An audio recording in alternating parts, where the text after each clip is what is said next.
जब आप state public service commission की तैयारी करते हैं तो उसमें आपकी एक प्रमुख चुनौती होती है कि करंट अफेयर्स के सेक्शन को किस प्रकार से तैयार किया जाए। इसको ध्यान में रखते हुए हाल ही में हमने आपके सामने एक सीरीज प्रस्तुत की थी, एक सीरीज शुरू की थी जिसका नाम है target PCS current affairs revision series. इस सीरीज में हम महीनेवार तरीके से हर प्रकार की घटना पर आपके साथ विस्तार से बात कर रहे हैं, चाहे घटनाक्रम राजनीतिक हो, अंतर्राष्ट्रीय हो या खेल जगत से जुड़ा हुआ हो। सभी टॉपिक्स को कवर करने का प्रयास किया जा रहा है। आज हम जिस महीने की घटनाओं पर विस्तार से बात करेंगे वो मार्च 2025 से जुड़ा हुआ है सामान्य तौर से। तो चलिए अपने प्रोग्राम की शुरुआत करते हैं और आज की पहली खबर देखते हैं। आज की पहली खबर जो कि राष्ट्रीय घटनाक्रम से संबंधित है वो है एक महत्वपूर्ण पोर्टल की शुरुआत से। ये पोर्टल है आधार सुशासन पोर्टल। ये पोर्टल किस मंत्रालय के द्वारा लॉन्च किया गया है? Ministry of electronics and information technology जो मिनिस्ट्री है, मंत्रालय है, उसके द्वारा ये लॉन्च किया गया है आधार सुशासन पोर्टल। इसका उद्देश्य क्या है? इसका उद्देश्य है आधार प्रमाणीकरण अनुरोधों की स्वीकृति प्रक्रिया को सरल बनाना, सुगम बनाना। क्या मतलब हुआ इसका? इसका सीधा सा मतलब है कि अलग-अलग सेवाओं को आप हासिल करते हैं, चाहे आप सार्वजनिक सेवा को हासिल करें या सरकारी सेवा को हासिल करें या चाहे निजी सेवा को हासिल करें। तो आप जब सेवा को हासिल करते हैं, किसी सर्विस को प्राप्त करते हैं, तो उसकी आपकी पहचान को सत्यापित करना ज़रूरी होता है। अगर आपकी पहचान को आधार के आधार पर, जो आधार नंबर है, जो आपके आधार कार्ड दिया जाता है, उसका एक खास नंबर होता है, निश्चित संख्या होती है जिसके आधार पर आपकी पहचान को निश्चित किया जाता है। इसलिए अगर आधार कार्ड के आधार पर, आधार की संख्या के आधार पर आपकी पहचान को निश्चित किया जा रहा है, तो उसको हम कहते हैं आधार प्रमाणीकरण। अगर हम अलग-अलग सेवाओं को, चाहे वो सरकारी हैं, चाहे निजी सेवाएँ हैं, आधार प्रमाणीकरण के आधार पर प्रदान करना चाहते हैं, तो उसकी प्रक्रिया को सरल बनाना चाहिए। क्योंकि अगर निजी सेवाएँ भी आधार के आधार पर पहचान को स्थापित करके सेवाओं को देना चाहती हैं, तो उसको अनुमति की आवश्यकता पड़ती है। अब ये अनुमति की प्रक्रिया बहुत लंबी ना हो, बहुत दस्तावेज़ इसमें शामिल ना हो, बहुत डॉक्यूमेंटेशन इसमें शामिल ना हो, इस प्रक्रिया को सरल बनाया जाए ताकि नागरिकों को बहुत सरल तरीके से, बहुत तीव्र गति से जो भी सेवाएँ वो हासिल करना चाहते हैं, वो प्राप्त हो सकें। चाहे वो सेवाएँ निजी हों, चाहे वो सार्वजनिक हों। तो इसी को ध्यान में रखते हुए एक पोर्टल लॉन्च किया गया है, जिसको लॉन्च किया है ministry of electronics and information technology ने। तो ये पूरा का पूरा जो प्रक्रिया है उसको सरल बना देगा ताकि नागरिक बहुत तेज़ी से सार्वजनिक और निजी क्षेत्र की सेवाओं तक पहुँच स्थापित कर सकें। यही इसके महत्वपूर्ण बिंदु भी हैं। आधार प्रमाणीकरण प्रक्रिया को सुलभ बनाना, उपयोगकर्ताओं के अनुकूल बनाना, नागरिकों को बहुत तेज गति से और आसान सेवाएं उपलब्ध कराना। इसके लिए जनवरी 2025 में आधार अधिनियम में कुछ महत्वपूर्ण संशोधन किए गए थे ताकि निजी संस्थाएं भी आधार प्रमाणीकरण सेवा का उपयोग करने की अनुमति हासिल कर सके, उनको भी ये अनुमति प्रदान की जा सके। अभी तक सामान्यतः सरकारी सेवाएं ही आधार प्रमाणीकरण का प्रयोग करती थी। अब अगर निजी सेवाएँ हैं, निजी क्षेत्र में अगर आप कोई सेवा हासिल करना चाहते हैं, तो वो संस्थाएँ भी आधार प्रमाणीकरण का प्रयोग करके आपकी पहचान को सत्यापित करके आपको अलग-अलग प्रकार की सेवाएँ प्रदान कर सकती हैं। संशोधन का उद्देश्य यही है कि इस पूरी सेवा में पारदर्शिता यानी ट्रांसपेरेंसी, समावेशिता, समाज के सभी लोगों को शामिल करना, इंक्लूसिविटी और दक्षता बढ़ाना, इस पूरी प्रणाली की दक्षता, एफिशिएंसी बढ़ाना, इसके महत्वपूर्ण उद्देश्यों में शामिल है। अगली खबर हमारी जो जुड़ी हुई है वो मुदुमल मेनहिर से जुड़ी हुई है। मेनहिर का मतलब क्या होता है? मेनहिर का मतलब है एक बहुत विशाल पत्थर जिसका ऊपरी हिस्सा सामान्यतः नुकीला होता है। आप जानते हैं कि जो मेगालिथिक समय था, जो महापाषाण संस्कृति थी, उसमें सामान्यतः शवाधान के रूप में भी इसका इस्तेमाल होता था। कई बार स्मारक के रूप में भी इसका इस्तेमाल किया जाता था। लेकिन सामान्यतः इस तरह के बड़े पत्थरों की उपस्थिति आप शवाधान, जहाँ पर लोगों की कब्र बनाई जाती थी, उसके ऊपर, उसके आस-पास आप देखते थे। इसको हम कहते हैं मेनहिर। तो मेनहिर से संबंधित एक महत्वपूर्ण स्थल है मुदुमल। ये कहाँ पर स्थित है? ये तेलंगाना के नारायणपेट जिले में स्थित है। तो इसमें जो मुदुमल मेगालिथिक मेनहिर है, इसको यूनेस्को की विश्व धरोहर स्थलों की अनंतिम सूची में शामिल कर लिया गया है वर्ष 2025 की। आप जानते हैं कि यूनेस्को की फुल फॉर्म क्या है? UNESCO United Nations educational scientific and cultural organisation, जो विश्व भर की सांस्कृतिक धरोहर की प्राकृतिक धरोहर स्थलों की पहचान करती है और उनको अंतर्राष्ट्रीय महत्व के सांस्कृतिक या प्राकृतिक धरोहर स्थलों की सूची में शामिल करती है, जिसको विश्व धरोहर स्थल के रूप में मान्यता प्रदान की जाती है। जब ये किसी स्थल को शामिल करता है तो उसकी पहली प्रक्रिया उसके शामिल करने से पहले उसको अनंतिम सूची में शामिल किया जाता है। यानी जो हमारी टेंटेटिव लिस्ट है उसमें शामिल किया जाता है और फिर उससे संबंधित कुछ प्रक्रियाओं का पालन किया जाता है और फिर अंततः किसी स्थल को उस सूची में, विश्व धरोहर स्थल की सूची में शामिल कर लिया जाता है। तो ये अनंतिम जो सूची है यूनेस्को की विश्व धरोहर स्थलों की, उसमें शामिल हो गया है मुदुमल का जो मेगालिथिक मेनहिर है। इस प्रकार की संरचना आप मुदुमल में देख सकते हैं। ये मेनहिर यानी पत्थर की एक बहुत बड़ा पाषाण, एक बहुत बड़ा पत्थर जो ऊपर से सामान्यतः नुकीला होता है। इसके बारे में थोड़ा सा जान लेते हैं। विशाल ऊर्ध्वाधर यानी ऊपर की ओर खड़ा हुआ पाषाण संरचनाएं होती हैं, जिनका ऊपरी सिरा, ऊपरी हिस्सा संकरा होता है, क्योंकि उसको एक तरह से संकरा किया जाता है घिस-घिस कर। प्राचीन संस्कृतियों द्वारा इसका इस्तेमाल, मेनहिर का जो इस्तेमाल होता था वो धार्मिक अनुष्ठानों में भी होता था, अलग-अलग प्रकार की धार्मिक प्रक्रियाओं में उसका इस्तेमाल होता था। शवाधान प्रक्रिया में, जहां पर किसी व्यक्ति को मर जाने के बाद उसको दफनाया जाता था, वहां पर भी आप इनकी उपस्थिति को देख सकते हैं।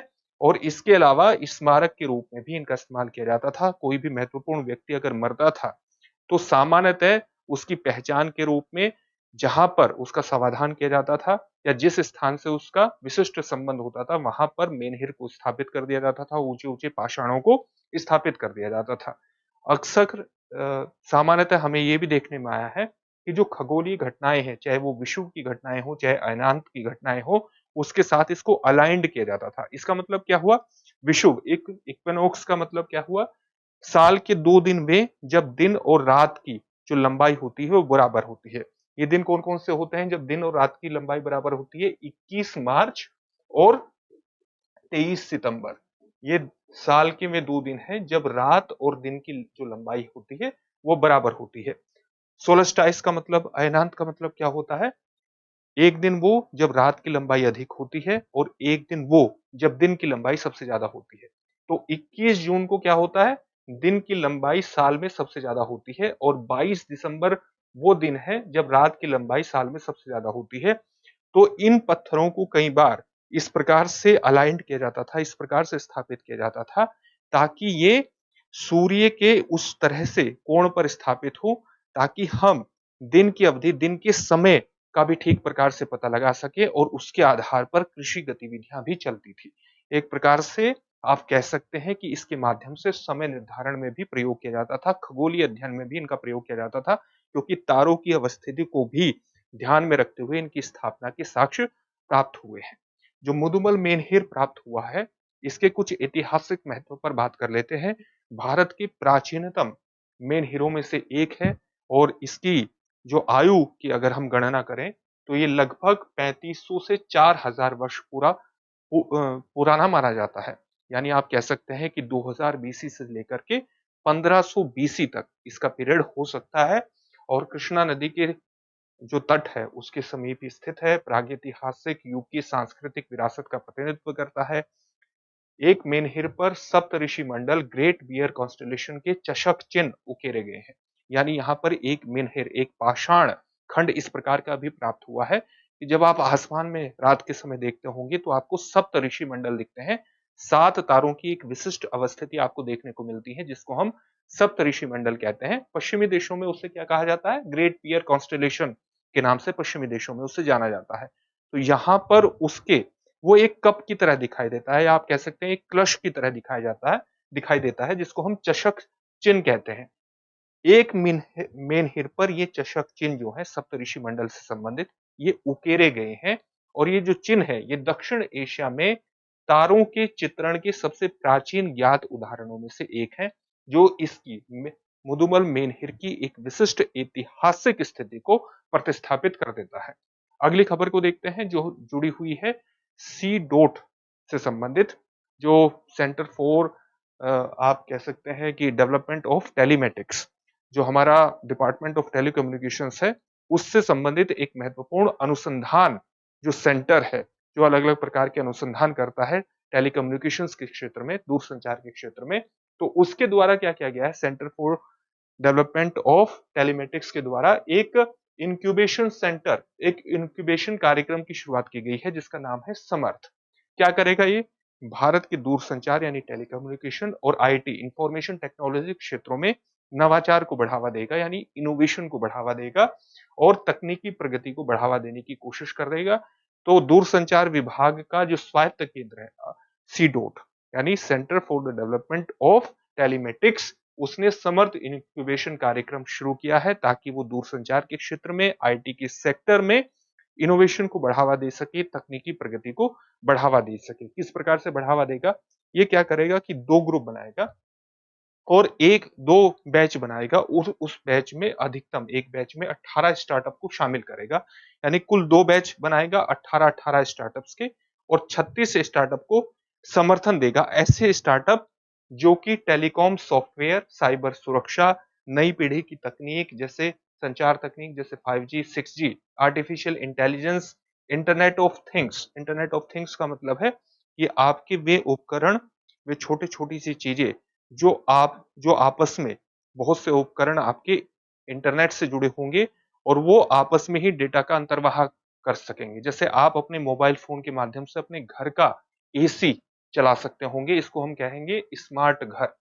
इसी तरह से आपका, मान लिया आपने अपने खेतों में सेंसर लगा दिया, तो खेतों में सेंसर लगाने के माध्यम से आप अपने मोबाइल फोन पर ये पता लगा सकते हैं कि आपके खेत में नमी कितनी है। इसको हम क्या कहते हैं? इंटरनेट ऑफ थिंग्स कहते हैं। तो आने वाले समय में इंटरनेट ऑफ थिंग्स का बहुत यूज बढ़ने वाला है, जो कई क्षेत्रों में क्रांतिकारी परिवर्तन ला सकता है। तो इसमें इनोवेशन करना और साथ ही जो सुपर कंप्यूटर हैं, उनसे भी ज्यादा तेज गति से काम करने वाले क्वांटम कंप्यूटर्स, यानी क्वांटम टेक्नोलॉजी में इनोवेशन को बढ़ावा देने के लिए भी ये स्टार्टअप्स सिलेक्ट किए जाएंगे। 2 बैच बनाए जाएंगे 18-18 स्टार्टअप्स के और इन्हें बढ़ावा देने की कोशिश की जाएगी। हाइब्रिड मोड है उसमें इसको संचालित किया जाएगा, यानी ऑनलाइन और ऑफलाइन दोनों फॉर्म में संचालित किया जाएगा। जो चयनित स्टार्टअप्स होंगे उनको 5 लाख रुपए तक का ग्रांट मिलेगा और इनको 6 महीने के लिए सीडोट परिसर में, जो सीडोट का centre for the development of telematics का जो परिसर है, उसी परिसर में इनको कार्यालय स्थान दिया जाएगा। प्रयोगशाला सुविधाएं भी दी जा सकेंगी ताकि ये इनोवेशन कर सके, तकनीकी प्रगति में कुछ उल्लेखनीय चीज कर सके, कुछ उल्लेखनीय काम कर सके और विशेषज्ञों का मार्गदर्शन भी प्रदान किया जा सकेगा ताकि आईटी के सेक्टर में, दूरसंचार के क्षेत्र में इनोवेशन को बढ़ावा दिया जा सके, टेक्नोलॉजिकल प्रोग्रेस को बढ़ावा दिया जा सके। साथ ही इसमें software technology parks of India को कार्यान्वयन भागीदार भी, इम्प्लीमेंटेशन पार्टनरशिप भी दी गई है। अगली खबर की बात करते हैं। अगली खबर हमारी एक महत्वपूर्ण समुदाय से जुड़ी हुई है जिसका नाम है मोरान समुदाय।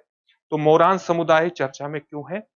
चर्चा में इसलिए है क्योंकि असम सरकार ने मोरान समुदाय के सदस्यों को स्थायी निवास प्रमाण पत्र, परमानेंट रेजिडेंस सर्टिफिकेट देने का निर्णय किया है। इससे क्या हो गया? इससे होगा ये कि इनको विशिष्ट पहचान मिलेगी, कानूनी पहचान इनको हासिल हो जाएगी और इस स्थायी प्रमाण पत्र के आधार पर जो एंटाइटलमेंट इनको मिलने चाहिए, जो हक इनको मिलने चाहिए, जो अधिकार इनको मिलने चाहिए, वो इनको मिलेंगे। अलग-अलग प्रकार की सरकारी योजनाओं का ये लाभ उठा सकेंगे और इससे इनकी सामाजिक स्थिति में भी सुधार होगा।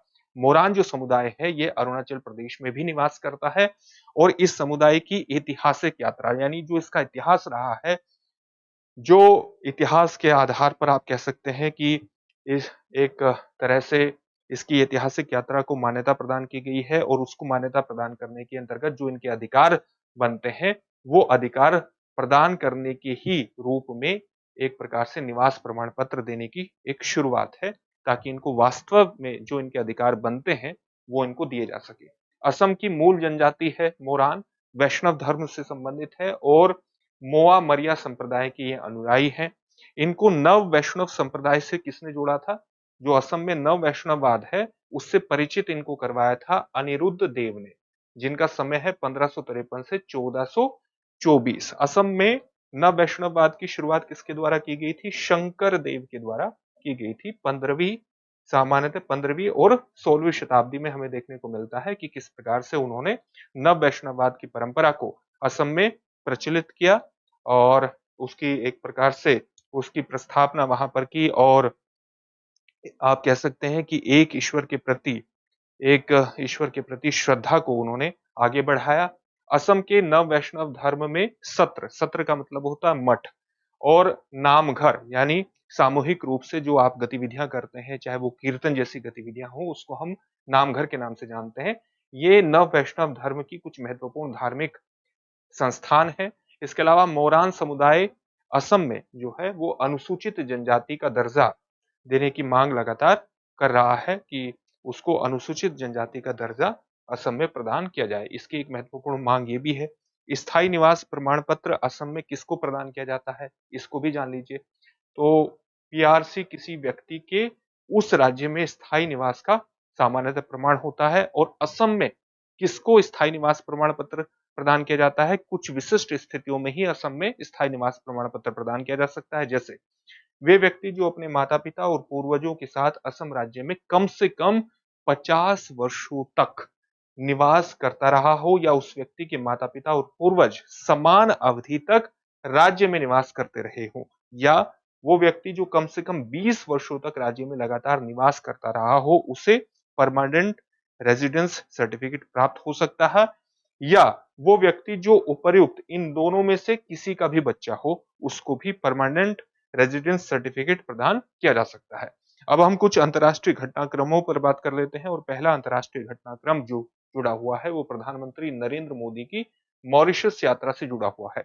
प्रधानमंत्री नरेंद्र मोदी ने मार्च 2025 में मॉरिशस की कब यात्रा की? 11 से 12 मार्च 2025 को मॉरिशस की यात्रा की। मॉरिशस की यात्रा करने का एक महत्वपूर्ण उद्देश्य ये था कि प्रधानमंत्री नरेंद्र मोदी को 12 मार्च को मॉरिशस के राष्ट्रीय दिवस के मुख्य अतिथि के रूप में शामिल होना था। और मॉरिशस को आजादी किससे प्राप्त हुई थी? ब्रिटेन से प्राप्त हुई थी। और कब प्राप्त हुई थी? 1968 में प्राप्त हुई थी। 12 मार्च को मॉरिशस अपना राष्ट्रीय दिवस मनाता है। इसमें मुख्य अतिथि के रूप में प्रधानमंत्री नरेंद्र मोदी ने भाग लिया। साथ ही 2 दिवसीय जो उनकी राजकीय यात्रा थी, इसके माध्यम से उन्होंने मॉरिशस के साथ अपने संबंधों को और सुदृढ़ करने का भी प्रयास किया। यात्रा में सांस्कृतिक, ऐतिहासिक और कूटनीतिक सहयोग को बढ़ावा देने की कोशिश की गई। मॉरिशस की अवस्थिति देखें तो आप ये भारत है, और यहाँ मेडागास्कर के बराबर में यहाँ सामान्यतः मॉरिशस की अवस्थिति है। और मॉरिशस जो है वो भारत की सागर नीति का एक महत्वपूर्ण स्तंभ है, यानी security and growth for all in the region. क्षेत्र में सभी के लिए सुरक्षा और समृद्धि सुनिश्चित करने से संबंधित एक महत्वपूर्ण भारत की रणनीतिक योजना है, जो हिंद महासागर क्षेत्र में स्थित जो द्वीपीय देश हैं, उनके साथ रणनीतिक साझेदारी स्थापित करती है, ताकि इस क्षेत्र में स्थिरता, सुरक्षा और शांति को स्थापित किया जा सके। और इसके अंतर्गत मॉरिशस का विशिष्ट महत्व है।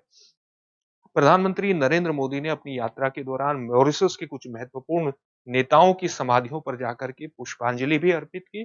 जैसे सर शिव सागर रामगुलाम और अनिरुद्ध जगन्नाथ की समाधियों पर पुष्पांजलि अर्पित की। साथ ही एक महत्वपूर्ण सांस्कृतिक कार्यक्रम में भोजपुरी गीत गवई का भी प्रदर्शन किया गया। और आप ये भी जान लीजिए कि जो गवई है, ये यूनेस्को ने मानवता की अमूर्त सांस्कृतिक विरासत में इसको शामिल किया हुआ है, तो इसको भी ध्यान में रखिएगा।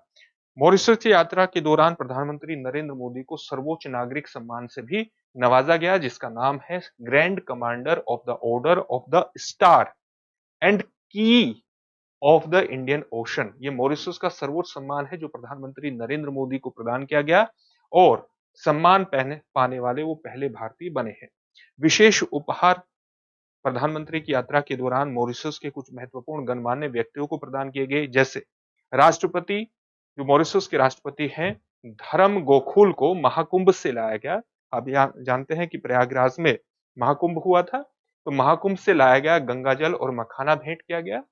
इसके अलावा प्रथम महिला वृंदा गोकुल को बनारसी साड़ी उपहार में प्रदान की गई। इसके अलावा प्रवासी भारतीय सम्मान के रूप में आप देखेंगे कि मॉरिशस के राष्ट्रपति, प्रधानमंत्री और प्रथम महिला और अन्य को ओवरसीज सिटीजन ऑफ इंडिया जो कार्ड है वो भी प्रदान किए गए। प्रवासी भारतीयों के साथ संबंध मजबूत करने की दिशा में एक महत्वपूर्ण कदम है। जब हम overseas citizen of India card की बात करते हैं, तो ये किसको प्रदान किए जाते हैं? ये प्रदान किए जाते हैं पर्सन्स ऑफ इंडियन ओरिजिन को। जब हम इनको overseas citizen of India card प्रदान करते हैं, तो ये क्या करते हैं, हम जीवन भर के लिए इनको क्या कर देते हैं, वीजा प्रदान कर देते हैं। पर्सन्स ऑफ इंडियन ओरिजिन को अगर हम ओसीआई कार्ड प्रदान करते हैं तो वो उनको जीवन भर का भारतीय बीमा प्राप्त हो जाता है। वो भारत की मल्टीपल यात्राएं, उनकी मल्टीपल एंट्री भारत में सुनिश्चित हो सकती है। वो भारत में बहुत लंबे समय तक रह सकते हैं और कोई काम भी वो कर सकते हैं। लेकिन इनको भारतीय चुनाव में वोट देने का अधिकार नहीं होता और न ही ये कोई सरकारी पद हासिल कर सकते हैं। लेकिन ये भारत में रह सकते हैं और काम भी कर सकते हैं, मल्टीपल एंट्री इनकी सुनिश्चित हो जाती है और जीवन भर का बीमा इनको प्राप्त हो जाता है। ये ओसीआई कार्ड का विशेष रूप से महत्व है। अगली पहल जो है वो यूएन से जुड़ी हुई है, यूनाइटेड नेशन से जुड़ी हुई है और वो पहल है यूएन80। यूएन80 क्यों है? आप जानते हैं कि यूएन की स्थापना के 1945 में स्थापना हुई थी और वर्ष 2025 में यूएन की स्थापना के कितने वर्ष हो रहे हैं? 80 वर्ष हो रहे हैं। इसी को ध्यान में रखते हुए यूएन महासचिव एंटोनियो गुटेरेस ने एक महत्वपूर्ण पहल की शुरुआत की जिसका नाम है यूएन80 पहल। इसकी घोषणा की। इसका उद्देश्य क्या है? इसका उद्देश्य है कि यूएन की जो कार्य प्रणाली है उसमें दक्षता लाना, उसको बेहतर तरीके से मैनेज करने का प्रयास करना और उसके खर्चों को इस प्रकार से नियोजित करना ताकि उस पर आर्थिक भार न पड़े। उसके कामकाज में दक्षता लाना, उसकी लागत में कमी लाना और सीमित संसाधनों का इस प्रकार से प्रयोग करना ताकि वो बेहतर परफॉर्मेंस करने की स्थिति में आ जाए। आप ये भी जानते हैं कि यूनाइटेड नेशंस के सामने हाल ही में एक वित्तीय संकट की स्थिति भी देखने को मिली है क्योंकि बहुत से देशों को जो अपना योगदान देना होता है, वो योगदान समय पर नहीं दे पाते हैं और इसके कारण यूएन के परफॉर्मेंस करने की जो क्षमता है, वो नकारात्मक रूप से प्रभावित होती है। इस समस्या के समाधान के लिए जो यूनाइटेड नेशंस महासचिव है, उन्होंने एक टास्क फोर्स का भी गठन किया। गाय राइडर के नेतृत्व में एक विशेष टास्क फोर्स का गठन किया गया जिसका उद्देश्य है वित्तीय संकट और कार्य प्रणाली की समीक्षा करके उनका समाधान प्रस्तुत करना। इसमें कई महत्वपूर्ण चीजों पर विचार किया जाएगा। कुछ महत्वपूर्ण सिफारिशें इसके सामने भी आई हैं, लेकिन इन सिफारिशों को यूनाइटेड नेशन जनरल असेंबली 2026 में सामने रखा जाएगा। इसलिए जब वो सिफारिशें पूरी तरह से सामने आ जाएं, तभी विस्तार से हम उस पर बात करेंगे।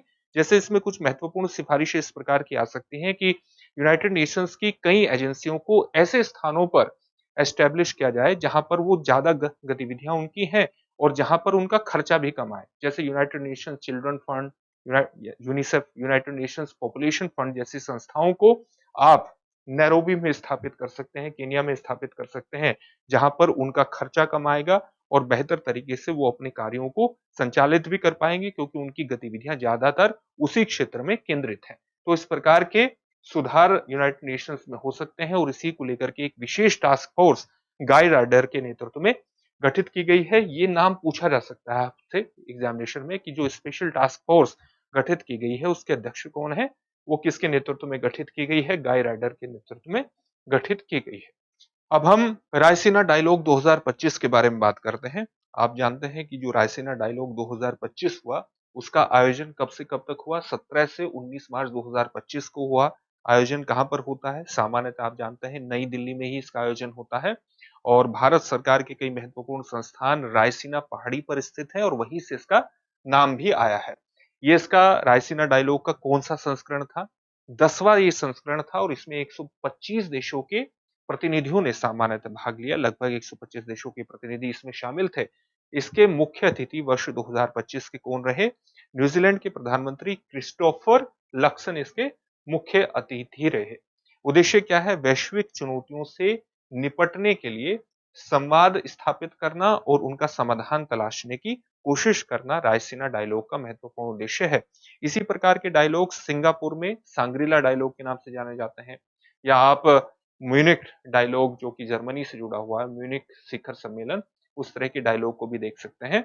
तो ये महत्वपूर्ण सुरक्षा वार्ता है, या आप कह सकते हैं कि जो भू राजनीति या भू अर्थशास्त्र से जुड़े हुए मुद्दे हैं उन पर विस्तार से बात होती है और जो चुनौतियां हैं उन पर भी बात होती है। कई सेशंस इसमें आयोजित होते हैं, उनका समाधान किस प्रकार से होना चाहिए उस पर भी विस्तार से बात होती है।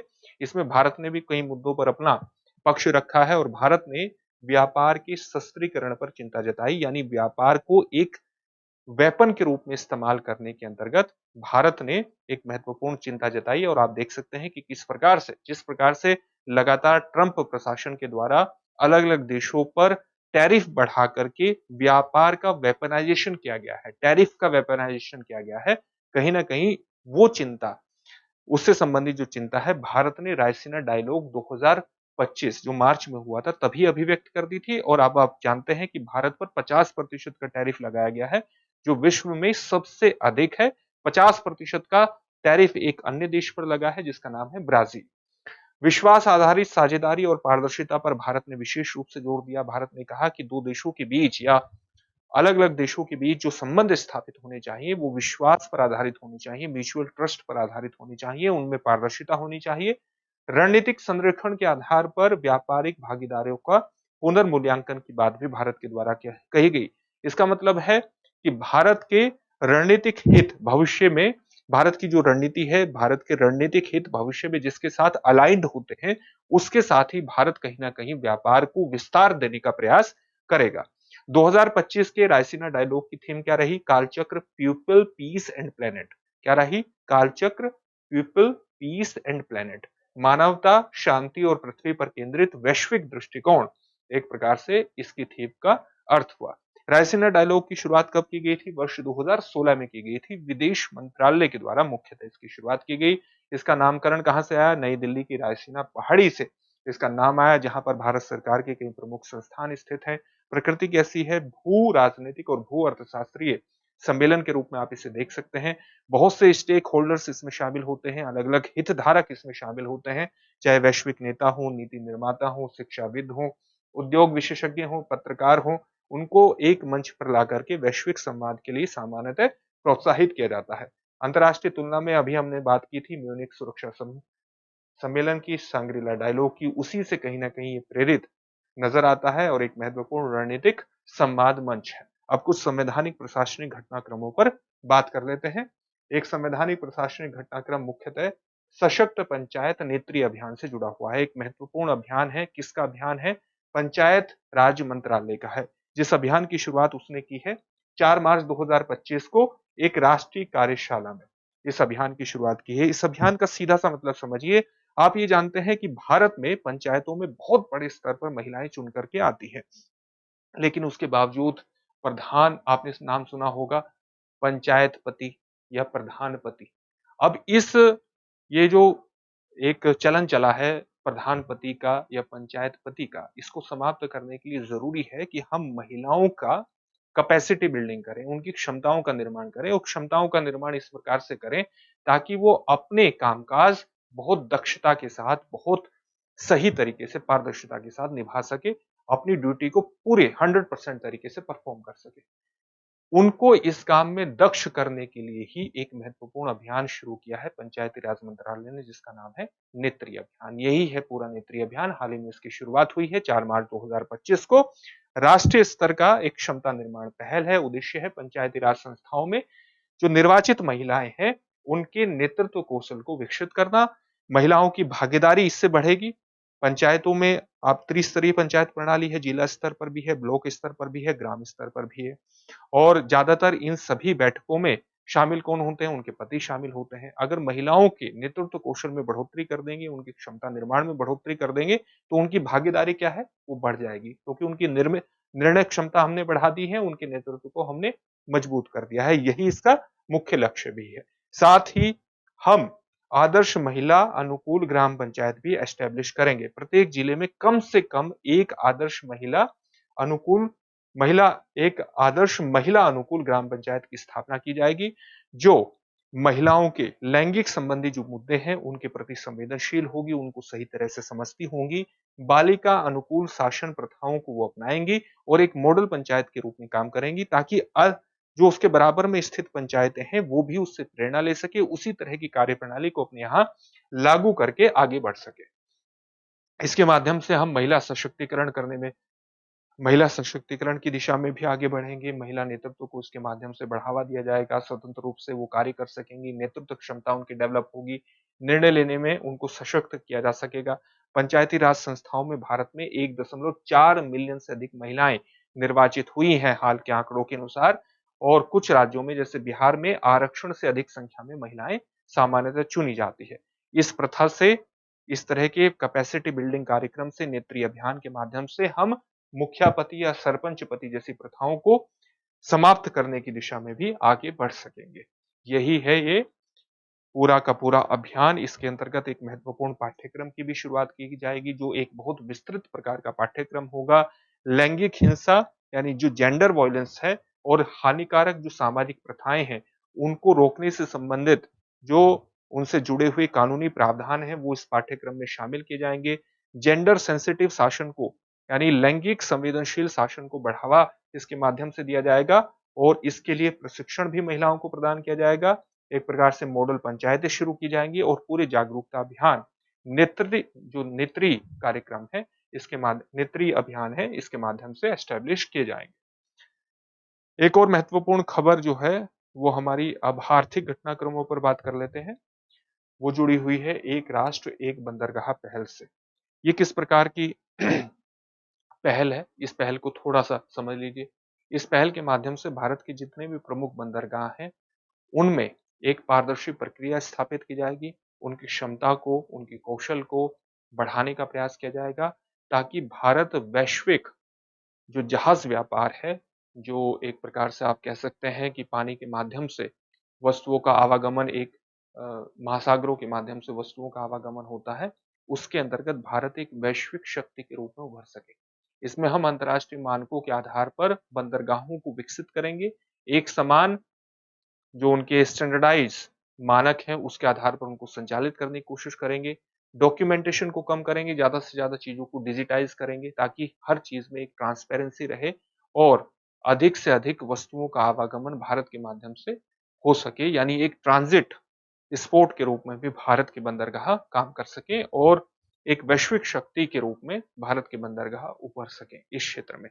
इस पहल की शुरुआत 27 फरवरी 2025 को प्रारंभ की है। किसने? भारत के बंदरगाह, नौवहन और जलमार्ग मंत्रालय के द्वारा ये पहल शुरू की गई है। ये पहल भारत को एक प्रमुख समुद्री केंद्र के रूप में बदलने और वैश्विक व्यापार को गति देने में महत्वपूर्ण रूप से मदद करेगी।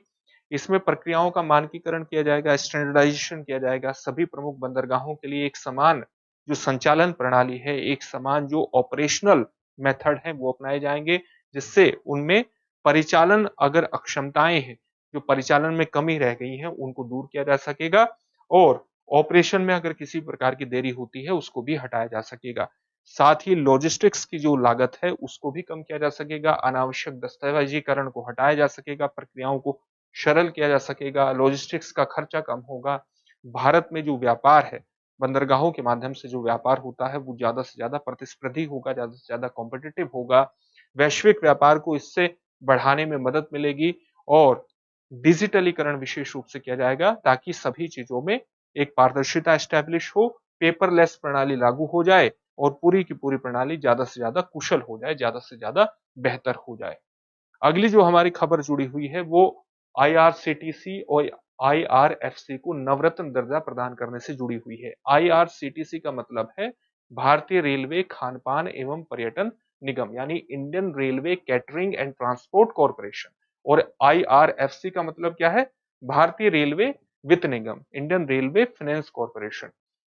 इसको इन दोनों को नवरत्न सार्वजनिक क्षेत्र के उपक्रम का दर्जा प्रदान किया गया है और ये अब क्रमशः 25वें और 26वें नवरत्न सीपीएससी बन गए हैं। इससे इनको किस प्रकार से लाभ होगा, चलिए जान लेते हैं। पहले इनकी वित्तीय स्थिति के बारे में बात करते हैं। अगर Indian railway catering and transport corporation की बात करें तो वर्ष 2023-24 में इसका कुल वार्षिक राजस्व कितना रहा है? 4270.18 करोड़ रुपए रहा है और कर पश्चात यानी टैक्स के पश्चात इसका जो लाभ रहा है वो रहा है 1111.26 करोड़ रुपए और इसकी जो नेट संपत्ति है वो है 3229.97 करोड़ रुपए। अगर हम इंडियन रेलवे फाइनेंस कॉर्पोरेशन की बात करें तो वित्त वर्ष 2023-24 में इसका कुल राजस्व 26,644 करोड़ रहा। कर पश्चात लाभ इसका रहा 6,412 करोड़ रुपए लगभग और कंपनी की कुल निवल संपत्ति नेट जो संपत्ति रही वो रही 49,178 करोड़ रुपए।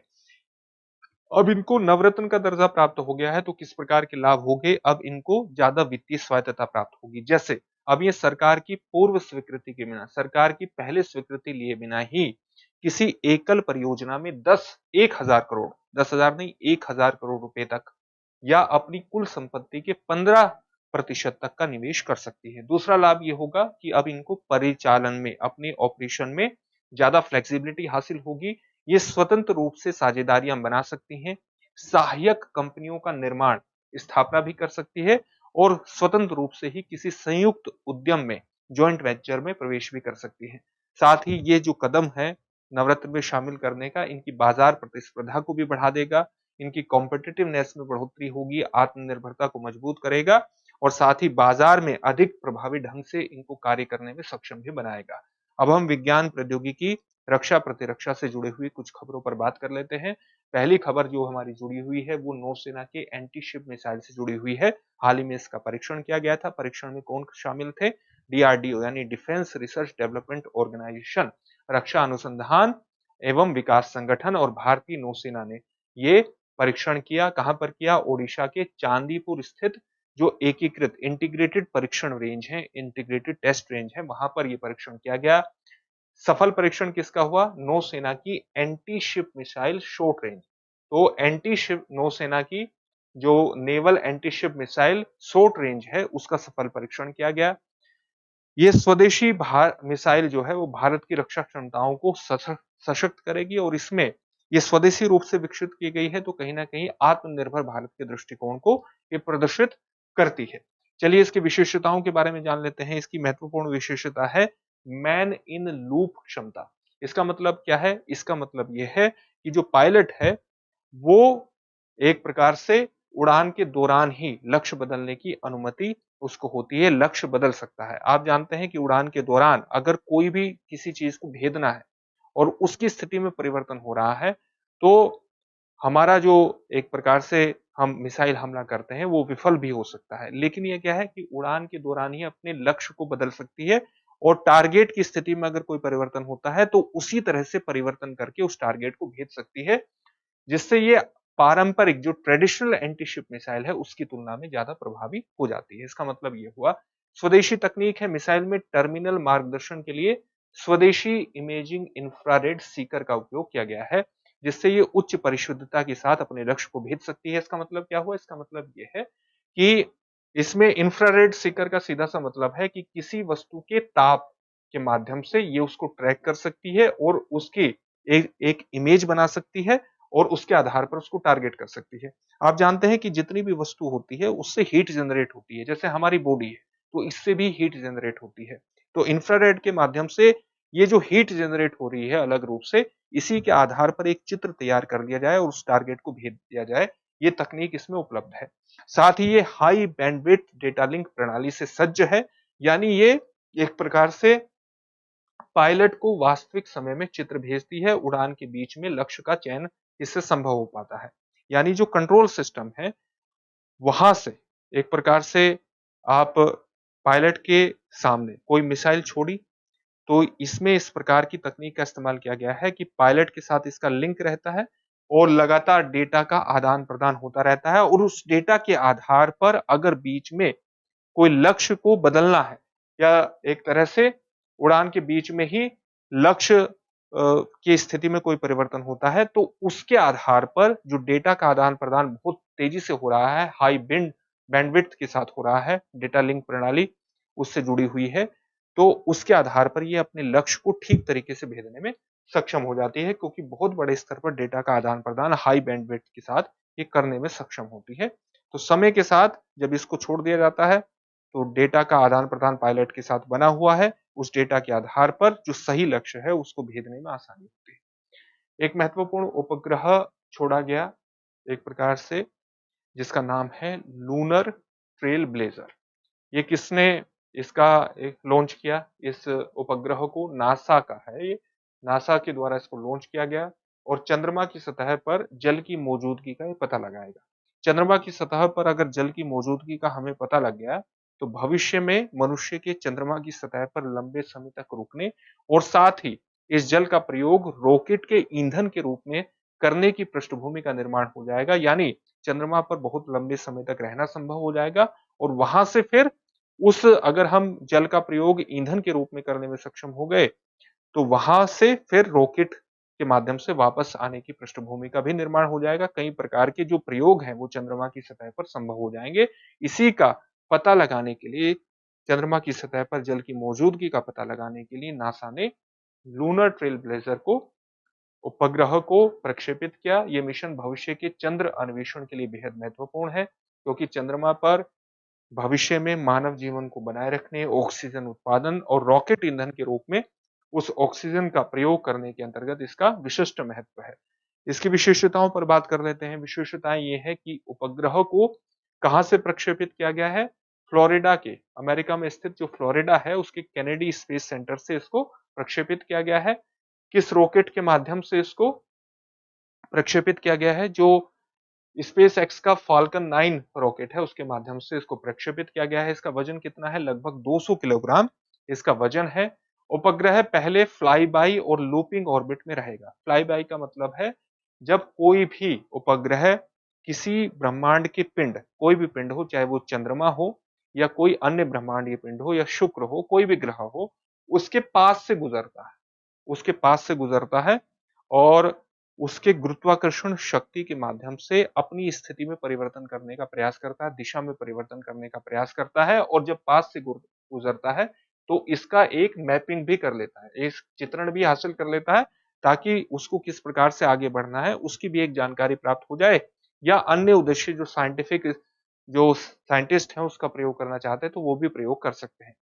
फ्लाई बाई से अगला चरण क्या है कि कोई भी ब्रह्मांडीय पिंड है, उपग्रह उसका एक अंडाकार कक्ष इस प्रकार से लेता है और धीरे धीरे इसके पास जाने का प्रयास करता है। धीरे धीरे कोई कक्षा में प्रवेश नहीं करता। ये कक्षा में प्रवेश करने की पहली स्थिति है जब लूपिंग ऑर्बिट, इसको हम कहते हैं लूपिंग ऑर्बिट। और लूपिंग ऑर्बिट के बाद फिर इस जो हमारा लूनर ट्रेलब्लेजर है, इसको चंद्रमा की सतह से 100 किलोमीटर ऊपर की कक्षा में धीरे धीरे स्थापित ये हो जाएगा और इसका उद्देश्य होगा चंद्रमा की सतह पर जल का विस्तृत मानचित्र तैयार करना। दो प्रमुख वैज्ञानिक उपकरण इसमें लगे हैं, एक है लूनर थर्मल मैपर और एक है high resolution volatile and minerals moon mapper.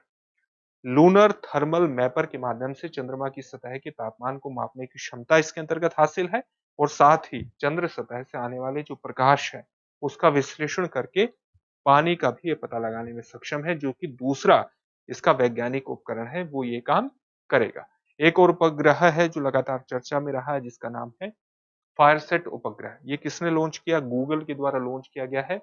एक आर्टिफिशियल इंटेलिजेंस ऑपरेटेड संचालित सैटेलाइट कॉन्स्टलेशन है, यानी बहुत सी सैटेलाइट को मिलकर के इस प्रकार की जानकारी जुटाएगा कि किन क्षेत्रों में वनाग्नि की, वन में जो आग लगती है उसकी ज्यादा संभावना है। उद्देश्य है जंगलों में जो आग लगती है उसका तीव्रता से बहुत तेजी से पता लगाना, आपदा प्रबंधन एजेंसियों को समय रहते हुए चेतावनी जारी करना ताकि वो ना वन में आग की घटनाओं को रोक सके, समय रहते रोक सके। सैटेलाइट को स्पेस एक्स के लॉन्च व्हीकल के माध्यम से अंतरिक्ष में स्थापित किया गया है। फायरसेट की मुख्य विशेषताएं क्या है? आर्टिफिशियल इंटेलिजेंस द्वारा संचालित एक डिटेक्शन के रूप में काम करेगा। फायरसेट जंगल की आग की पहचान करने के लिए किसका प्रयोग करता है? एडवांस्ड आर्टिफिशियल इंटेलिजेंस तकनीक का उपयोग करता है और 5x5 मीटर के छोटे क्षेत्र में भी यह आग का पता लगाने में सक्षम है। डेटा का विश्लेषण करेगा। फायरसेट जो है वो किसी भी क्षेत्र से जुड़ी हुई जो पुरानी सैटेलाइट इमेजेस हैं उनका भी प्रयोग करेगा, ताकि उस क्षेत्र के बारे में जो पुराने समय में आग लगी है, किसी प्रकार की घटनाएं हुई है, उनका भी इसको पता लग सके। साथ ही स्थानीय मौसम और आसपास के जो बुनियादी ढांचे हैं उसका विश्लेषण करके संभावित आग का पता लगाएगा। ये पता देखेगा कि उस क्षेत्र में तापमान कितनी है, आर्द्रता कितनी है, वर्षा की कितनी मात्रा है, उसके आधार पर एक पूर्वानुमान लगाने का प्रयास करेगा। ग्लोबल कवरेज होगा इसका। जो फायरसेट प्रणाली है इसमें 50 से अधिक सैटेलाइट शामिल होंगे जो पूरे विश्व में जो वनाग्नि की घटनाएं होती हैं उसकी मॉनिटरिंग करेंगे। परियोजना को सहयोग किसके द्वारा प्रदान किया गया है? अर्थ फायर अलायंस, गॉर्डन एंड बेटी मूर फाउंडेशन और म्योन स्पेस के सहयोग से इसको विकसित किया गया है और परियोजना को google.org द्वारा $13 मिलियन की फंडिंग मिली है। अब हम कुछ पर्यावरण पारिस्थितिकी से जुड़ी हुई खबरों पर बात कर लेते हैं। आप जानते हैं कि भारत में टाइगर रिजर्व की संख्या बढ़कर के 58 हो गई है और 58वां जो टाइगर रिजर्व था भारत का वो कौन सा था? माधव जो टाइगर रिजर्व बना है। तो माधव टाइगर रिजर्व भारत का 58वां टाइगर रिजर्व है। केंद्रीय पर्यावरण, वन और जलवायु परिवर्तन मंत्री भूपेंद्र यादव ने मध्य प्रदेश के शिवपुरी जिले में स्थित जो भारत का कहाँ पर स्थित है? मध्य प्रदेश के शिवपुरी जिले में स्थित है। भारत का 58वां बाघ अभयारण्य माधव टाइगर रिजर्व, ये मध्य प्रदेश का 9वां टाइगर रिजर्व है और मध्य प्रदेश की पहचान राज्य में सबसे ज्यादा टाइगर होने की वजह से पहले से ही भारत के टाइगर स्टेट के रूप में इसको जाना जाता है। जो टाइगर रिजर्व है, माधव टाइगर रिजर्व है, ये ग्वालियर चंबल क्षेत्र में स्थित है। यहाँ पर घास के मैदान पाए जाते हैं, शुष्क पर्णपाती जंगल यानी ऐसे जंगलों में स्थित पेड़ जो कि वर्ष में कम से कम एक बार अपना पत्तियां गिराते हैं, उसको हम पर्णपाती पेड़ के रूप में परिभाषित करते हैं। और कोई भी जंगल अगर इस तरह के पेड़ों से निर्मित होता है तब हम उसे पर्णपाती जंगल के रूप में परिभाषित करते हैं। बहुत से जल निकाय भी आपको यहाँ देखने को मिलेंगे। माधव टाइगर रिजर्व का जो कोर क्षेत्र है वो कितना है? वो 375 वर्ग किलोमीटर है। बफर जोन है 1276 किलोमीटर और टोटल इसका क्षेत्रफल है 1751 वर्ग किलोमीटर क्षेत्रफल, जो किसी भी टाइगर रिजर्व का सबसे अंदरूनी हिस्सा होता है, जो जैव विविधता के दृष्टिकोण से, वन्य जीवों की घनत्व के दृष्टिकोण से सबसे ज्यादा घना होता है, उसको हम कोर एरिया संबोधित करते हैं। इसके चारों ओर का क्षेत्र कौन सा जोन होता है? बफर जोन होता है। बफर जोन भी काफी इंपॉर्टेंट होता है, लेकिन इसमें भी काफी गतिविधियां सीमित की जाती हैं बहुत बड़े स्तर पर, लेकिन इसमें वैज्ञानिक अनुसंधान जैसी चीजों की अनुमति होती है। शिक्षा के क्षेत्र के रूप में इसका प्रयोग किया जाता है। तो इसका माधव टाइगर रिजर्व का जो कोर एरिया है वो है 375 वर्ग किलोमीटर का और जो बफर जोन है वो 1276 वर्ग किलोमीटर का। वर्ग किलोमीटर मानिएगा, वर्ग किलोमीटर जोड़ लीजिएगा। और टोटल इसका जो क्षेत्रफल है वो है 1751 वर्ग किलोमीटर। इसकी विशेषताओं के बारे में बात करें तो यहाँ बाघों की जो संख्या मार्च 2025 के आंकड़ों के अनुसार केवल 5 है, जिसमें 2 नवजात शावक जो है वो शामिल है। एक परियोजना की शुरुआत हुई थी वर्ष 2023 में जिसका नाम है बाघ पुनर्वास परियोजना। इसके माध्यम से 3 बाघों को यहाँ पर स्थानांतरित किया जा चुका है और जल्द ही 2 और बाघ यहाँ पर लाए जाएंगे। ये मार्च 2025 की घटना के बारे में हम बात कर रहे हैं, उसी से संबंधित आंकड़े यहाँ पर आपके सामने प्रस्तुत किए गए हैं। बाघों के संरक्षण का विशिष्ट महत्व है क्योंकि बाघ कीस्टोन प्रजाति है जो किसी भी क्षेत्र के पारिस्थितिकी तंत्र को बनाए रखने में विशिष्ट केंद्रीय भूमिका का निर्वहन करता है। और जब आप की स्टोन प्रजातियों का संरक्षण करते हैं तो उस पूरे क्षेत्र की जैव विविधता का आप संरक्षण कर रहे होते हैं। पर्यावरण संतुलन की स्टोन प्रजातियों के संरक्षण के माध्यम से किया जा सकता है। अगली जो हमारी खबर जुड़ी हुई है वो संयुक्त राष्ट्र के जैव विविधता सम्मेलन कोप 16 से जुड़ी हुई है। पहले ये बैठक जो है वो कोलंबिया के कैली शहर में होनी थी, लेकिन वहां पर कोरम पूरा न होने की वजह से, यानी जितने कम से कम सदस्य देशों को भाग लेना था उन सदस्य देशों द्वारा भाग न लिए जाने के कारण ये बैठक फिर आयोजित हुई रोम में, इटली में आयोजित हुई।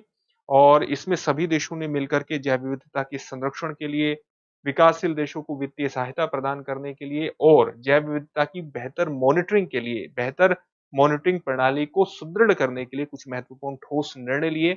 जैसे वर्ष 2030 तक विकासशील देशों के लिए अंतर्राष्ट्रीय स्रोतों से प्रतिवर्ष $30 बिलियन जुटाने की योजना पर एक महत्वपूर्ण सहमति बनती हुई दिखी। आप जानते हैं कि विकासशील देश अगर जल अपनी जैव विविधता को संरक्षित करने के लिए कुछ महत्वपूर्ण बदलाव करना चाहते हैं तो उसके लिए उनको बहुत फंडिंग की आवश्यकता है और इसलिए अंतर्राष्ट्रीय स्तर पर एक ऐसा वित्तीय ढांचा डेवलप होना चाहिए जहां से उनको निरंतर उस प्रकार की विकास योजनाएं जो पर्यावरण को हानि ना पहुंचाए, जैव विविधता को हानि ना पहुंचाए, अपनाने के लिए इस तरह की फंडिंग की आवश्यकता है। साथ ही आप एक महत्वपूर्ण पहल जानते हैं, वैश्विक पर्यावरण सुविधा। वैश्विक पर्यावरणीय सुविधा एक अंतर्राष्ट्रीय आप अंतर्राष्ट्रीय गठबंधन कह सकते हैं, अंतर्राष्ट्रीय मंच कह सकते हैं, या आप एक अलग-अलग देशों से मिलकर के एक संगठन बनाया जिसे हम वैश्विक पर्यावरण सुविधा के नाम से जानते हैं। और इसने मिलकर भी पहले से ही $3 बिलियन आवंटित कर दिए हैं जैव विविधता के संरक्षण के लिए, जिसमें निजी क्षेत्र का योगदान 1.9 बिलियन शामिल है। साथ ही जैव विविधता लक्ष्यों की प्रगति का आकलन करने के लिए उन्नत निगरानी ढांचा भी इसके अंतर्गत अपनाया गया। आप ये भी जानते हैं कि अलग-अलग देशों ने जैव विविधता के लक्ष्यों को घोषित कर रखा है कि हमें इस प्रकार से अपने जो बायोडायवर्सिटी है उसको संरक्षित करना है। इतना हम खर्च करेंगे, इस प्रकार से हम जैव विविधता की जो हॉट स्पॉट्स हैं उनको संरक्षित करेंगे। लेकिन अलग-अलग देशों ने उन लक्ष्यों की तरफ कितने कदम बढ़ाए हैं, कितनी सफलता प्राप्त की है, इसको मापने का कोई मॉनिटरिंग मैकेनिज्म नहीं है। तो अब एक उन्नत निगरानी ढांचा अपनाया गया है और जिसके माध्यम से जो जैव विविधता लक्ष्य प्राप्त करने हैं, उनकी पहली वैश्विक समीक्षा वर्ष 2026 में जो आर्मेनिया में कोप 17 की बैठक होगी, उसमें आयोजित की जाएगी। अगली जो हमारी खबर जुड़ी हुई है, वो कुछ महत्वपूर्ण व्यक्तित्व को देख लेते हैं। तो पहला महत्वपूर्ण व्यक्तित्व है तुहिन कांत पांडे। तुहिन कांत पांडे सेबी के नए अध्यक्ष नियुक्त हुए हैं और इन्होंने स्थान लिया है माधवी पुरी बुच का इन्होंने स्थान लिया है, जिनका कार्यकाल 1 मार्च 2025 को समाप्त हुआ है। जो तुहिन कांत पांडे हैं, ये 1987 बैच के ओडिशा कैडर के आईएएस अधिकारी हैं। अगर इनके पूर्व के अनुभवों को देखें तो ये हाल ही में वित्त सचिव के रूप में इन्होंने कार्य किया था। पहले ये राजस्व विभाग के भी सचिव के रूप में कार्य कर चुके हैं। सार्वजनिक वित्त के क्षेत्र में डिसइन्वेस्टमेंट के क्षेत्र में, विनिवेश के क्षेत्र में, पूंजी बाजार के क्षेत्र में इन्होंने एक प्रकार से अलग-अलग जिम्मेदारियों के रूप में काम करते हुए व्यापक अनुभव प्राप्त किया है। साथ ही उन्हें निवेश, सार्वजनिक संपत्ति प्रबंधन विभाग, जो कि सरकारी जो कंपनियां होती हैं उसमें विनिवेश की मुख्य रूप से निगरानी करता है, विनिवेश से संबंधित महत्वपूर्ण निर्णय लेता है और सार्वजनिक उद्यम विभाग में भी इन्होंने अहम जा अ, अहम जिम्मेदारियां निभाई हैं। तो आप देख सकते हैं बहुत बड़ा लंबा अनुभव इनका रहा है। एक और महत्वपूर्ण व्यक्तित्व है शक्तिकांत दास। भारतीय रिजर्व बैंक के पूर्व गवर्नर हैं शक्तिकांत दास। इनको हाल ही में प्रधानमंत्री नरेंद्र मोदी के प्रधान सचिव 2 के रूप में नियुक्त किया गया है, क्योंकि प्रधान सचिव 1 कौन है? पीके मिश्रा है, उन्हीं के साथ मिलकर के ये काम करेंगे। शक्तिकांत दास जो है 1980 बैच के तमिलनाडु कैडर के आईएएस अधिकारी हैं और आप ये भी जानते हैं कि आरबीआई गवर्नर ये रहे हैं। 25वें आरबीआई गवर्नर के रूप में उन्होंने वर्ष 2018 से लेकर के दिसंबर 2024 तक 6 साल का कार्यकाल पूरा किया है। प्रधान सचिव के रूप में ये प्रमुख आर्थिक और वित्तीय मामलों पर प्रधानमंत्री को रणनीतिक सलाह देंगे। विभिन्न मंत्रालयों के बीच कोऑर्डिनेशन का भी इनको काम करना होगा। प्रधानमंत्री के लिए महत्वपूर्ण कम्युनिकेशन का प्रबंधन भी ये संभालेंगे और पीके मिश्रा के साथ मिलकर के काम करेंगे। एक और महत्वपूर्ण व्यक्ति है क्रिस्टी कॉवेंट्री। ये कौन है? ये 20 मार्च 2025 को इन्हें अंतर्राष्ट्रीय ओलंपिक कमेटी की अध्यक्ष चुना गया है और इस पद पर निर्वाचित होने वाली वो पहली महिला है और पहली अफ्रीकी है। 10वीं अध्यक्ष हैं और इस पद पर नियुक्त होने वाली सबसे युवा अध्यक्ष भी है। जिम्बाब्वे की बहुत प्रसिद्ध तैराक हैं। अपने करियर में इन्होंने कुल मिलाकर के 7 ओलंपिक पदक जीते हैं, जिसमें 200 मीटर बैक स्ट्रोक में स्वर्ण पदक भी शामिल है। ये तथ्यात्मक चीजें हैं, इसमें कुछ ऐसा समझने वाली चीजें नहीं है कि आपको यहाँ पर पूरा एक समझाएं कि ये किस प्रकार से हुआ है। आप इन तथ्यात्मक चीजों को थोड़ा सा देख लीजिएगा 2-3 बार, ताकि आप इससे संबंधित जो भी जानकारी यूपीएस आपके अलग-अलग स्टेट पब्लिक सर्विस एग्जामिनेशन में पूछी जाए, उसको ठीक तरीके से अपने प्रश्न को हल कर सकें। तो क्योंकि तथ्यात्मक जानकारी इस तरह के सेक्शन में ज़्यादा आ जाती है। 2012 से इंटरनेशनल ओलंपिक कमेटी के एथलीट्स कमीशन की सदस्य भी रही हैं क्रिस्टी कॉवेंट्री और खेलों में खिलाड़ियों के अधिकारों के साथ-साथ लैंगिक समानता और अफ्रीकी खेल विकास की बहुत ही मुखर समर्थक भी ये रही हैं। एक और महत्वपूर्ण योजना पर बात कर लेते हैं, प्रधानमंत्री युवा 3.0। ये किस लिए योजना है? ये एक महत्वपूर्ण योजना है जो कि युवा उभरते हुए और बहुमुखी लेखकों को सपोर्ट करने का प्रयास करती है और शिक्षा मंत्रालय के उच्च शिक्षा विभाग द्वारा एक प्रकार से इस योजना का शुभारंभ किया गया है। उद्देश्य ये है कि 30 वर्ष से कम उम्र के जो लेखक हैं, उनको पढ़ने, लिखने और पुस्तक संस्कृति को बढ़ावा देने के लिए प्रोत्साहित किया जा सके, प्रशिक्षित किया जा सके और प्रशिक्षित करके प्रोत्साहित किया जा सके। भारतीय साहित्य को वैश्विक स्तर पर प्रस्तुत करना भी इसका एक महत्वपूर्ण उद्देश्य है। कई थीमों पर इनको किताब लिखने के लिए प्रेरित किया जाएगा। वे थीम क्या होंगी? जैसे राष्ट्र निर्माण में प्रवासी भारतीयों का योगदान, साथ ही भारतीय ज्ञान परंपरा और इसके अलावा आधुनिक भारत के निर्माता जो 1950 से 2025 के बीच रहे हैं, इस विषय पर भी ये लिखेंगे। नेशनल बुक ट्रस्ट की इसमें विशिष्ट भूमिका होगी। राष्ट्रीय बुक पुस्तक जो न्यास है, इस योजना को लागू करेगा। विभिन्न विषयों पर पुस्तकें प्रकाशित करके उन्हें भारतीय भाषाओं में ये अनुवादित भी करेगा। राष्ट्रीय शिक्षा नीति 2020 के अनुरूप ही युवाओं को सशक्त बनाने के साथ-साथ उन्हें भविष्य के नेता के रूप में डेवलप करने से संबंधित एक महत्वपूर्ण प्रयास के रूप में भी आप इस पहल को देख सकते हैं। राष्ट्रीय गोकुल मिशन की राष्ट्रीय गोकुल मिशन की शुरुआत दिसंबर 2014 में हुई थी। अब हमारे सामने आता है संशोधित राष्ट्रीय गोकुल मिशन, जिसके माध्यम से भारत में जो देसी नस्ल की गोवंश है उसको बढ़ावा दिया जाएगा, ताकि भारत में दूध उत्पादन और पशुधन उत्पादकता में सुधार किया जा सके। आनुवंशिक सुधार के जरिए उच्च गुणवत्ता वाली नस्लों का विकास किया जा सके, किसानों की आय को बढ़ाया जा सके, डेयरी उद्योग को मजबूत किया जा सके और जो स्वदेशी गोवंश नस्ल हैं उनका भी वैज्ञानिक संरक्षण किया जा सके, उनका भी संवर्धन किया जा सके। इसी के अंतर्गत बछिया पालन केंद्र, यानी जो यंग काऊ होती है, जो अभी तक किसी बच्चे को, किसी भी काफ को जन्म नहीं दी होती, तो बछिया पालन केंद्र के माध्यम से 15,000 बच्चियों के लिए 30 आवासीय केंद्र इसके माध्यम से स्थापित किए जाएंगे और इसके लिए 35% की एक बार की ग्रांट राशि भी, अनुदान राशि भी प्रदान की जाएगी। इसके अलावा जो उच्च आनुवंशिक योग्यता वाले इन विट्रो फर्टिलाइजेशन बछिया हैं, उन पर 3% का ब्याज अनुदान भी, इंटरेस्ट ग्रांट भी प्रदान किया जाएगा, ताकि बहुत ही उच्च आनुवंशिक योग्यता रखने वाली आईवीएफ बच्चियों को बढ़ावा दिया जा सके और उससे के माध्यम से भारत में दूध उत्पादकता के साथ-साथ किसानों के और डेयरी उद्योग के माध्यम से किसानों की जो आय है उसको भी बढ़ाया जा सके। अब कुछ महत्वपूर्ण समिति या सम्मेलन पर बात कर लेते हैं। एक महत्वपूर्ण सम्मेलन है प्रकृति 2025 सम्मेलन। ये सम्मेलन किसके द्वारा आयोजित हुआ? इस सम्मेलन का उद्घाटन हाल ही में विद्युत और आवास एवं शहरी मामलों के जो मंत्री हैं मनोहर लाल खट्टर, उनके द्वारा नई दिल्ली में इसका उद्घाटन किया गया। भारत में कार्बन बाजारों पर पहला अंतर्राष्ट्रीय सम्मेलन है, जिसे ऊर्जा दक्षता ब्यूरो ने विद्युत मंत्रालय के संरक्षण में आयोजित किया है। तो किसके द्वारा इसको आयोजित किया गया है? ऊर्जा दक्षता मंत्रालय के द्वारा इसको आयोजित किया गया है। संरक्षण किसका है? विद्युत मंत्रालय का है। और ये कार्बन बाजारों पर पहला अंतर्राष्ट्रीय सम्मेलन है। कार्बन बाजार का मतलब क्या होता है? आप जानते हैं, मान लिया कोई भी कंपनी है या कोई भी संस्था है और ये केवल 100 टन कार्बन डाइऑक्साइड का उत्सर्जन कर सकती है और इसने उत्सर्जन किया 80 टन कार्बन डाइऑक्साइड का, तो 1 टन कार्बन डाइऑक्साइड जो होता है, 1 टन कार्बन डाइऑक्साइड, वो एक कार्बन क्रेडिट के बराबर होता है। तो इसने 20 कार्बन जो क्रेडिट है वो सृजित कर लिए। अब कोई कंपनी है जिसका टारगेट ये था कि उसको 100 टन कार्बन डाइऑक्साइड का वो उत्सर्जन कर सकती है। 100 टन कार्बन डाइऑक्साइड इक्विवेलेंट बोलिए, क्योंकि अन्य जो ग्रीन हाउस गैसेस हैं कार्बन डाइऑक्साइड के अलावा, चाहे वो मीथेन हो, चाहे क्लोरोफ्लोरोकार्बन हो, चाहे नाइट्रस ऑक्साइड हो, उनकी भी वैल्यू को कार्बन में कन्वर्ट करके कार्बन डाइऑक्साइड इक्विवेलेंट उसको माना जाता है।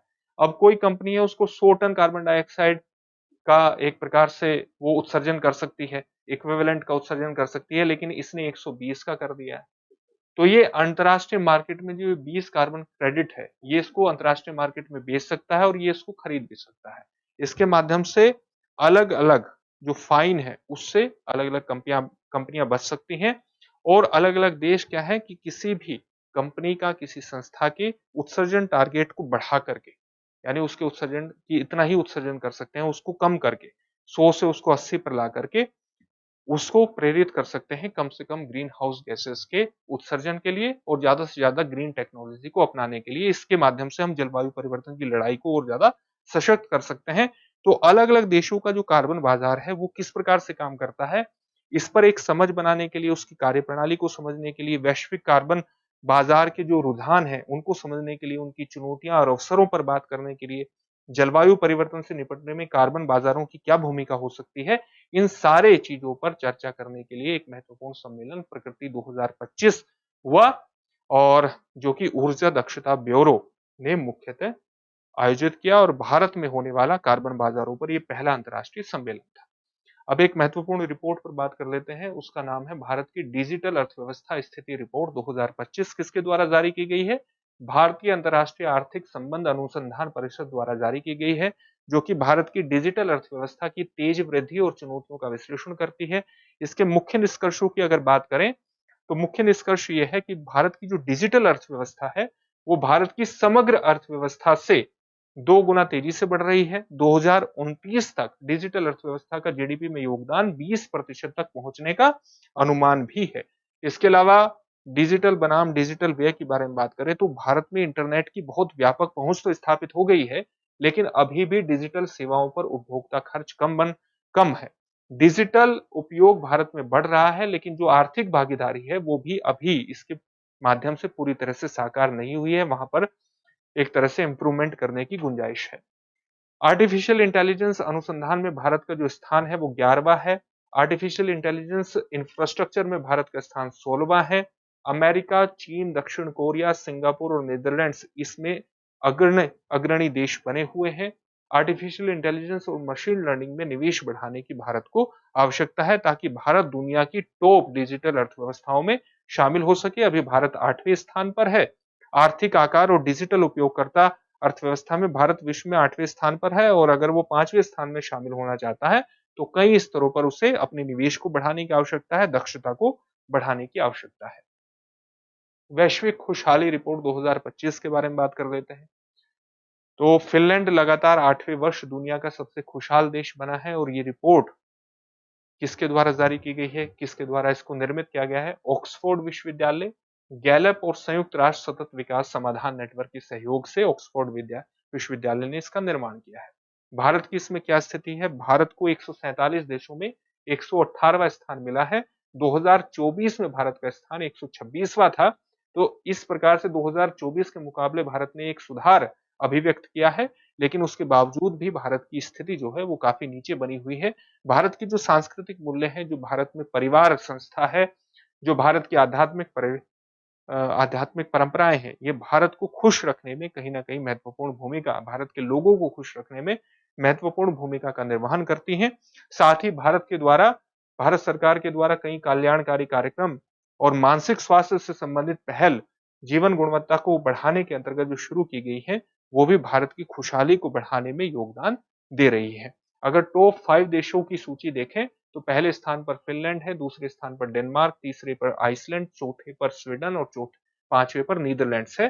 तो आप देख सकते हैं कि सभी यूरोपीय देश इस सूची में सबसे ऊपर है, लेकिन इसके मानकों पर भी लगातार सवाल उठाए जाते रहे हैं। अब कुछ ऑपरेशन या अभ्यास के बारे में बात कर लेते हैं। एक ऑपरेशन है ऑपरेशन खंजर 12 है।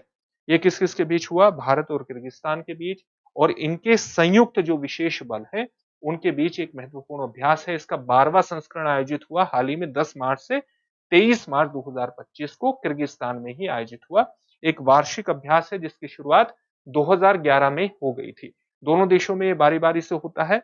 वर्तमान वर्ष 2025 के अभ्यास में भारतीय दल से पैराशूट रेजिमेंट विशेष बल के सैनिक इसमें शामिल हुए, और किर्गिस्तान की तरफ से इसमें शामिल हुए स्कॉर्पियन ब्रिगेड। इसका मुख्य उद्देश्य है आतंकवाद विरोधी अभियानों में अनुभव को साझा करना, सर्वोत्तम प्रैक्टिसेस को आदान प्रदान करना, उनको साझा करने का प्रयास करना। शहरी और पहाड़ी जो इलाके हैं उसमें विशेष अभियानों पर इसमें ध्यान केंद्रित किया जाता है। साथ ही जो स्नाइपिंग है, यानी छिपे हुए स्थानों के माध्यम से किसी स्थान को भेदना, किसी टारगेट को भेदना। उसके अलावा जटिल निर्माण हस्तक्षेप, यानी पहाड़ी क्षेत्रों में कोई भी संरचनात्मक काम करना, कोई निर्माण से संबंधित काम करना, जटिल काम करना, और पर्वतीय शिल्प जैसे उन्नत कौशल यानी एडवांस्ड स्किल विकसित करने पर इसमें जोर दिया गया है। ये कौशल आधुनिक सुरक्षा चुनौतियों से निपटने में भी विशेष रूप से सहयोगी होंगे। अगला अभ्यास है नौसैनिक अभ्यास वरुण 2025। ये किस किस के बीच हुआ? भारत और फ्रांस के बीच हुआ। 23वां द्विपक्षीय नौसैनिक अभ्यास है वरुण 2025। यह अभ्यास हिंद महासागर क्षेत्र में दोनों देशों की स्थायी समुद्री साझेदारी को मजबूत करने के साथ साथ जो नौसैनिक परिचालन है, ऑपरेशन है, उसमें भी सामंजस्य बढ़ाने का एक महत्वपूर्ण तरीका है। इसमें इस युद्धाभ्यास में कौन कौन से नौसैनिक प्लेटफॉर्म या आप कह सकते हैं कि विमान वाहक पोत या लड़ाकू विमान शामिल हुए, जैसे भारत की तरफ से आईएनएस विक्रांत और फ्रांस की तरफ से चार्ल्स डी गोल इसमें शामिल हुए। अगर लड़ाकू विमान की बात करें तो भारतीय मिग 29K और फ्रांसीसी राफेल एम इसमें शामिल हुआ। इसके अलावा युद्धपोतों की बात करें तो विध्वंसक युद्धपोत के साथ साथ फ्रिगेट जो बहुत तेजी से हमला करते हैं, और भारतीय स्कॉर्पियन श्रेणी की पनडुब्बी जो कि छुप करके किसी टारगेट को निशाना बनाती है, वो इसमें शामिल हुए। एक महत्वपूर्ण पुरस्कार प्राप्त हुआ प्रधानमंत्री नरेंद्र मोदी को, जिसकी घोषणा नवंबर 2024 में गुयाना में आयोजित भारत कैरिकोम शिखर सम्मेलन के दौरान की गई। ये गुयाना कहाँ पर पड़ता है? यहाँ पर ये गुयाना पड़ता है। यहाँ पर भारत कैरिकोम शिखर सम्मेलन हुआ नवंबर 2024 में। वहाँ पर बारबाडोस ने, ये द्वीपीय देश है, यहाँ पर स्थित है बारबाडोस, उसने प्रधानमंत्री को एक महत्वपूर्ण सम्मान से सम्मानित किया।